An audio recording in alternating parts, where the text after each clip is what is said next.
guys, today I'm going to talk about the supersonic jetliner called the Concorde. So, on November 29, 1962, the governments of Britain and France came to an agreement to create a supersonic jetliner that could surpass the speed of sound called the Concorde.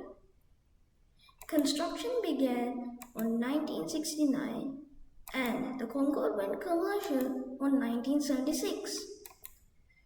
This amazing plane was 203 feet long, 37 feet tall, and it had a wingspan of 83 feet. The Concorde can be well recognized by its drooping nose, which in takeoff was put down and was put back up for a normal flight. It could fit 100 passengers, 2 pilots, 1 flight engineer, and 6 flight attendants. But a ticket on the Concorde was very expensive because the Concorde build cost was about $20 million in 1976.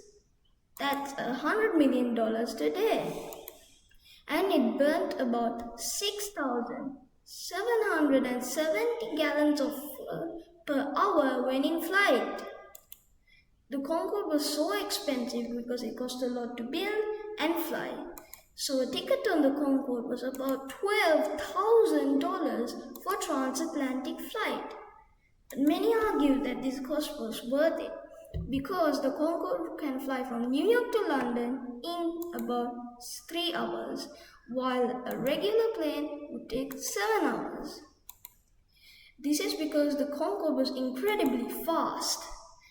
It went at speeds of about 1,350 miles per hour at altitudes of about 60,000 feet. But why is it not around anymore? One reason is because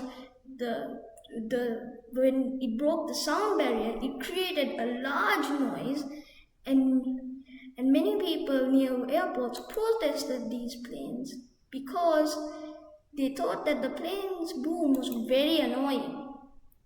Others argued that it could pollute the sky very much from the altitude it was going from.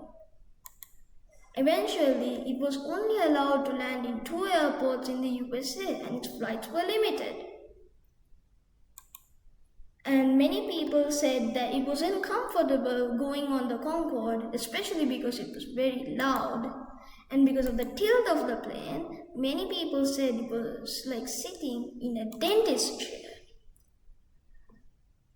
And when the Concorde began, it was very popular.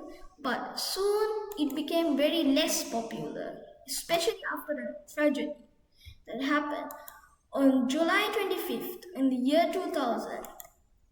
In this day, 113 people lost their lives in an accident, including the Concorde, running over debris on its runway and eventually crashing. Because of this, the other Concorde planes needed a lot of changes which were very expensive. Add that to the rising fuel cost, caused the Concordes to stop. The Concordes were retired because it was expensive to build, fix, the gas was too expensive, and because of a tragedy. And after the 9/11 attacks on September 11, 2001, that caused many people to stop flying because they were too scared, especially on very expensive planes like the Concorde. Finally, it retired on the year 2003, taking its last flight on October of that year. Thanks for watching my video, guys.